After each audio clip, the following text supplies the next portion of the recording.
الحمد لله، وأشهد أن لا إله إلا الله وحده لا شريك له، وأشهد أن محمدا عبده ورسوله صلى الله عليه وعلى آله وصحبه وسلم. مع درس جديد من دروس الرسالة التبوكية أو تقريب الرسالة التبوكية. انتهينا في الدرس الماضي في بيان تحقيق التوحيد، وأن هذا هو الأصل الأول من أصول دعوة الرسل. ولتحقيق هذا الأمر العظيم الإنسان يسعى لجلب محبة الله عز وجل له، وفي زيادة محبة الله عز وجل في القلب، فهذا الوقود الذي يدفعك إلى تحقيق التوحيد وإلى التعلق بالله سبحانه وتعالى. نبدأ اليوم إن شاء الله في درس جديد، وهو الأصل الثاني من أصول دعوة الرسل. الأصل الأول من أصول دعوة الرسل هو التوحيد، الأصل تحقيق التوحيد. الأصل الثاني من أصول دعوة الرسل هو اتباع النبي صلى الله عليه وسلم، الاتباع. يعني الأصل الأول من أصول دعوة الرسل أشهد أن لا إله إلا الله، التوحيد. الأصل الثاني من أصول دعوة الرسل أشهد أن محمدا رسول الله، اتباع النبي صلى الله عليه وآله وسلم.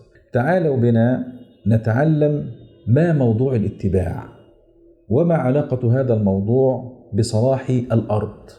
هذا الموضوع فيه صلاح الدنيا والآخرة، وفيه صلاح الإنس والجن، وفيه صلاح الخلق جميعا، اتباع النبي صلى الله عليه وآله وسلم. ابتداء ابن القيم رحمه الله لما تعرض لهذا الموضوع تعرضه في جملة من النقاط. النقطة الأولى تعرض لهذا الموضوع وبين أن الاتباع صار غريبا بين الناس، وأن كثيرا من الناس هجر النبي عليه الصلاة والسلام ولم يتخذه قدوة، وابتعد عن رسول الله صلى الله عليه وسلم، وهذا أمر خطير جدا. لذلك يا إخواني أنصح نفسي وأنصح كل مشاهد لي الآن، وأنصح كل مسلم، وأنصح العلماء والدعاة وطلبة العلم أن يجتهدوا في أمر عظيم، وهو أن يقدموا سنة رسول الله قدوة للناس، وأن يجتهدوا في أن يجعلوا النبي هو قدوة العالم. لو استطاع العلماء والدعاة وطلبة العلم والآباء والأمهات والمعلمين والمعلمات أن يقدموا الرسول قدوة للعالم، وأن يدلوا الناس على أن الرسول هو قدوة العالم، لانحلت مشكلة العالم. مشكلة العالم في القدوة. هناك من يقتدي بمنحرف من الفلاسفة، هناك من يقتدي بمنحرف من العلمانيين، هناك من يقتدي بمنحرف من المدرسة العقلانية أو العقلية، هناك من يقتدي بمنحرف من أهل البدع، هناك من يقتدي بمنحرف من كذا. القدوة هي التي تقود الإنسان. لو أن الرسول هو الذي قاد العالم لانحلت مشكلة العالم. مشكلة كبيرة جدا. إذا عجز العلماء والدعاة وطلبة العلم أن يقدموا السنة قدوة للناس، أن يقدموا حياة النبي قدوة للناس، فماذا صنعوا إذن؟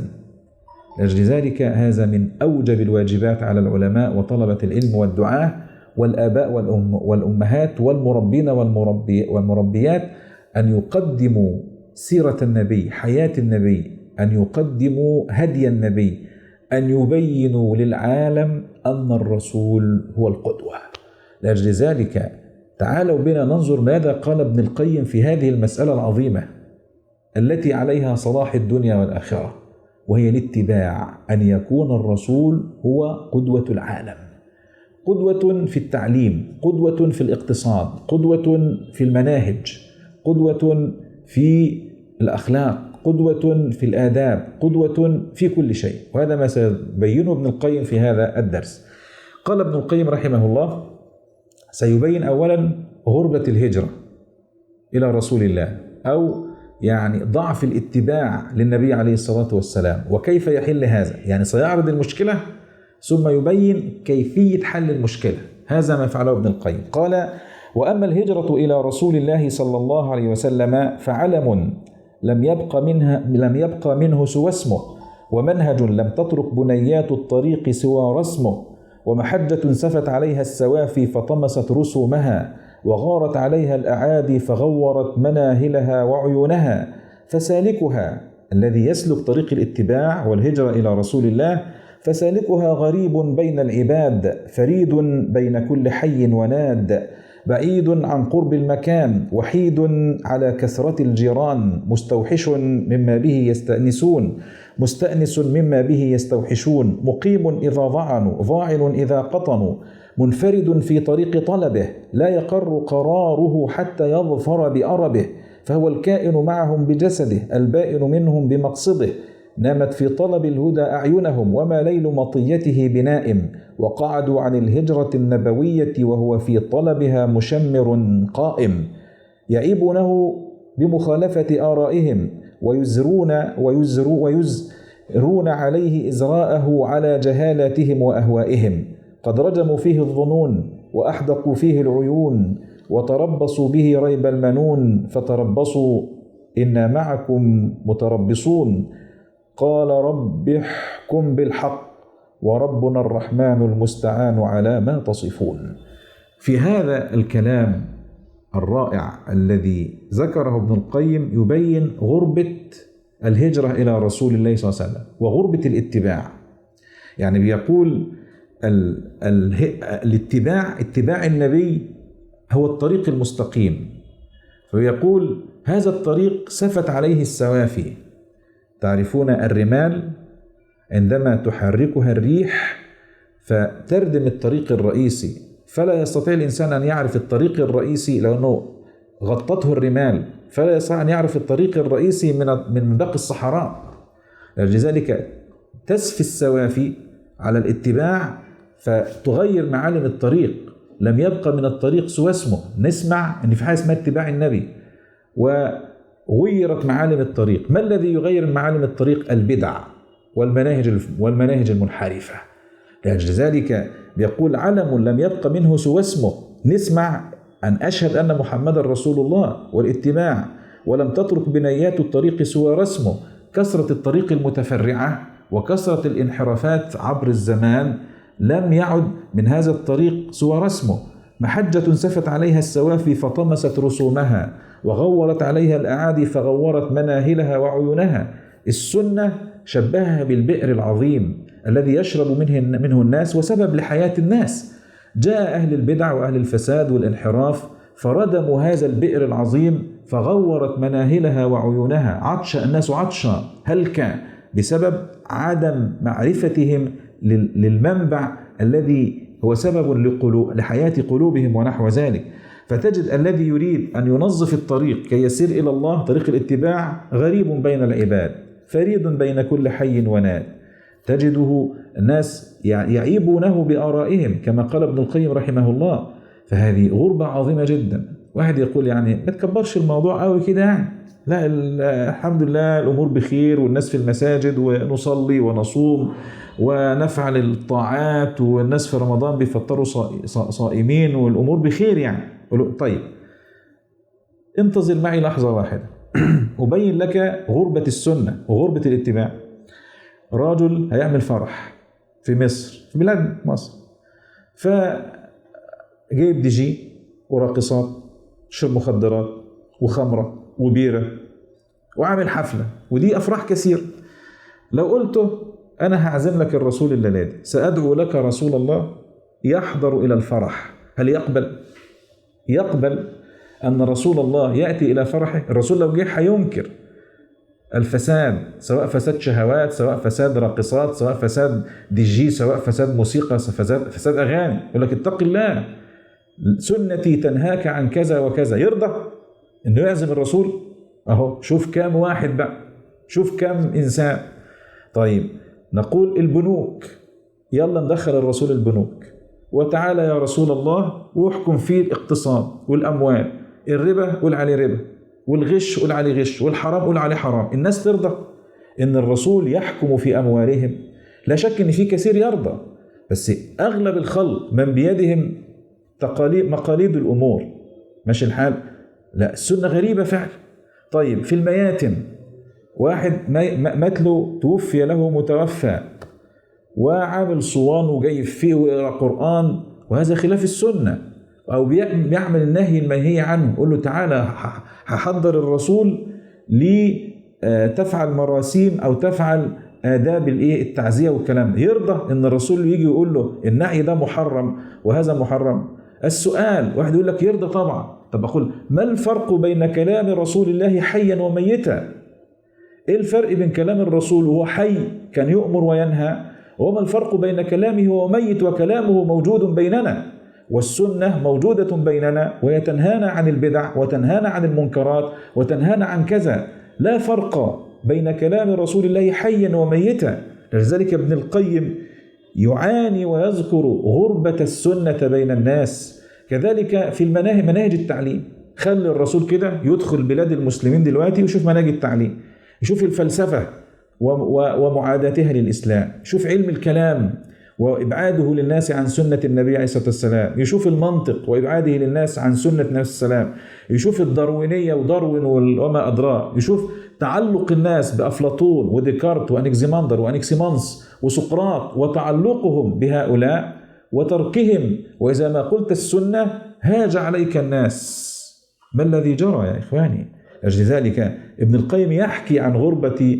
تعالى في البيوت، خلي الرسول واحد دلوقتي، أي واحد أقول له تعالى أنا يعني أي إنسان هعزم الرسول يزورك النهاردة، الرسول يخش البيت يلاقي التلفزيون فيه أغاني، الموبايلات عليها أشياء يعني ماجنة وأشياء فاسدة، يلاقي الصور متعلقة، يلاقي مش عارف كذا وكذا من المنكرات. ترضى الرسول يخش بيتك؟ موضوع كبير جدا فعلا. فالسنة فعلا غريبة بين الناس. لأجل ذلك وظيفة العلماء وأوجب ما يجب على العلماء والدعاة حقيقة أن يقربوا السنة للناس، وأن يبينوا أن الرسول هو القدوة، وأنه هو الذي يجب أن نقتدي به عليه السلام. خلي الرسول يمشي في شوارع المسلمين، عدد المتبرجات والسافرات وعدد الفساد الموجود في شوارع المسلمين، يرضى الرسول يمشي في شوارع المسلمين بهذه الطريقة؟ وهذه الأشياء التي نراها فعلا مسألة ضخمة جدا في كل مجالات الحياة. السنة في كل مجالات الحياة. العلمانيين يقبلوا أن الرسول يأتي الآن عليه الصلاة والسلام ويقول كذا وكذا وكذا. المنهج النسوي اللي طالع من حوالي 2-3 ظهر، وإن كانت جذوره موجودة قبل ذلك، ويحيكون بليل إفساد المرأة على زوجها وتخبيبها على زوجها بوسائل شتى ملتوية وصريحة وغير ذلك من الوسائل. هل يقبلون بأن الرسول الله يحكم في قضايا المرأة؟ الرسول هو الذي يحكم، لست أنا ولست أنت، رسول الله هو الحكم عليه الصلاة والسلام. فموضوع الاتباع موضوع غريب حقيقة. إرجاع السنة إلى كل مجال من مجالات الحياة، وبيان أن سعادة الناس في ذلك. الرسول لن يضيع الخلق، ما جاء الرسول ليضيع الناس، وإنما جاء لإنقاذهم، وأن لنا بعقول تفهم هذا. الغرض المقصود، كي لا أطول في هذه الجزئية، كان الغرض المقصود منها وبيان غربة السنة وغربة الاتباع كما ذكره ابن القيم رحمه الله. قال ابن القيم: نحن وإياكم نموت فما أفلح عند الحساب من ندم. والمقصود أن هذه الهجرة النبوية الاتباع وتحقيق أشهد أن محمدا رسول الله. المقصود أن هذه الهجرة النبوية شأنها شديد، وطريقها على غير المشتاق بعيد على كسلان أو ذي ملالة، أما على المشتاق فهو قريب. ولعمر الله يقسم بحياة الله، ولعمر الله ما هي إلا نور يتلألأ. الاتباع نور، أشهد أن محمد رسول الله نور، الهجرة إلى رسول الله نور، ولعمر الله ما هي إلا نور يتلألأ. ولكن أنت ظلامه، يعني النفوس، فجور النفوس، يعني شرور النفوس، معاصي النفوس تظلم نور السنة. لذلك السنة تأتي فتنير القلوب وترشد الشهوات، تبين ما يحل منها وما يحرم، وهكذا. قال: وبدر، الهجرة إلى رسول الله والاتباع بدر ينير السماء، بدر ينير الأرض، أضاء مشارق الأرض ومغاربها، ولكن أنت غيمه وقتامه. إنشاء البدع وإنشاء المخالفات، إنشاء العلمانية والليبرالية والاشتراكية، وإنشاء مثل هذه الأشياء التي نشأت في الأزمنة المتأخرة كل هذه غيم وقتام، ومنهل عذب صاف، وأنت كدره ومبتدأ لخبر عظيم أو لخير عظيم، ولكن ليس عندك خبره. فاسمع الآن شأن هذه الهجرة والدلالة عليها، وحاسب ما بينك وبين الله، هل أنت من الهاجرين لها أو المهاجرين إليها؟ حاسب نفسك، تعلم الهجرة ثم حاسب نفسك، هل أنت ستهاجر إلى رسول الله في التعليم، في الاقتصاد، في الاجتماع، في الزراعة، في الصناعة؟ ستهاجر إلى رسول الله في الأفراح، في الأحزان؟ ستهاجر إلى رسول الله في العادات، في تربية أولادك؟ ستهاجر إلى رسول الله في العبادات، في الاعتقاد؟ ماذا نعتقد؟ عقيدتنا، هل نعتقد العقيدة الماتريدية؟ هل نعتقد العقيدة الصوفية؟ هل نعتقد العقيدة الاعتزالية؟ هل نعتقد العقيدة الجهمية؟ ما عقيدتنا؟ عقيدتنا عقيدة الصحابة، عقيدة أبي بكر وعمر رضي الله عنهما، عقيدة الصراط المستقيم. الصراط المستقيم 5 أشياء: الإسلام، القرآن، السنة، الطاعة، طاعة الله عز وجل، الصحابة. هذا هو الصراط المستقيم.